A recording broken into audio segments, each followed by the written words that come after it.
Hello everybody, আজি মই একেবাৰে ইনষ্টেন্ট বনি যাব পৰা এটা জলকীয়া আচাৰৰ ৰেচিপি লৈ আহিছো। সো বলকচোন ভিডিওটো ষ্টাৰ্ট কৰো আৰু মই কেনেকৈ বনাইছো আপোনালোকৰ লগতে অকন শেয়াৰ কৰো।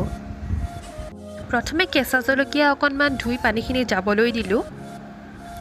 তাৰ পিছত এটা বাউল লৈ লৈছো। তাত মই কেঁচা জলকীয়াখিনি কেঁচি এখনেৰে সৰু সৰুকৈ এনেদৰে মই দেখুৱা ধৰণে কাটি যাম। আটাইখিনি জলকীয়া মই এনেকৈ কাটি লৈছো।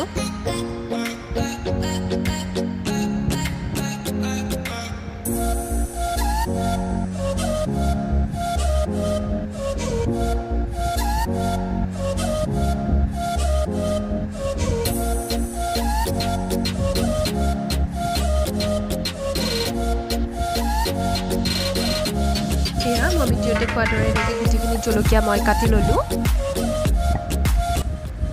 তাৰ পিছত আচাৰবিধ বনাবলৈ মই এয়া কলা আৰু বগা সৰিয়হ অলপ লৈছো, ভালকৈ তিয়াই লৈছিলো। তাৰ পিছতে মই এইখিনি পিছি লম।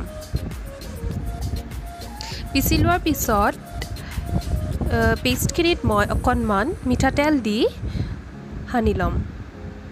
এয়া মই সৰিয়হখিনি এনেদৰে মিঠাতেল দি অলপ সানি লৈছো।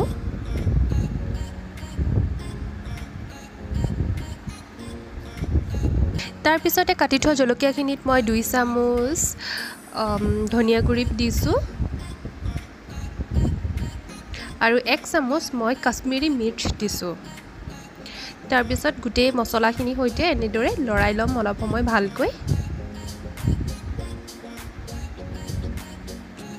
তাৰ পিছত তাত নিমখ 1 চামুচ দি দিছো। নিমখখিনি হৈতেও মই এনেদৰে ভালদৰে লৰাই লম।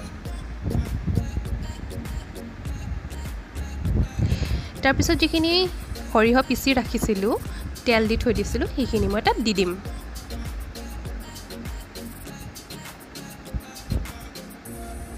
এয়া এই মছলাখিনিও মই এনেদৰে ভালদৰে গোটেইখিনি মিলাই লৈছো আৰু তাত অলপ তেল দি দিছো।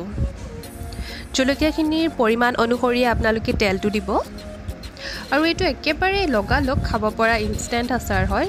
বনোৱাৰ লগে লগে আপোনালোকে ভাতৰ লগত বা জিহৰ লগতে আপোনালোকে খাব পাৰে। আৰু এইয়া চাওকচোন মোৰ আচাৰবিধ ৰেডিয়ে হৈ গ'ল। সো গাইজ, আজি ভিডিওটো কেনে পালে মোক কমেণ্ট বক্সত জনাব। যিসকলে নতুনকৈ চাইছে মোৰ চেনেলটো প্লিজ সাবস্ক্ৰাইব কৰি দিব। ভিডিওটো চোৱাৰ বাবে থেংক ইউ। আজিলৈ আহোঁ, বাই বাই।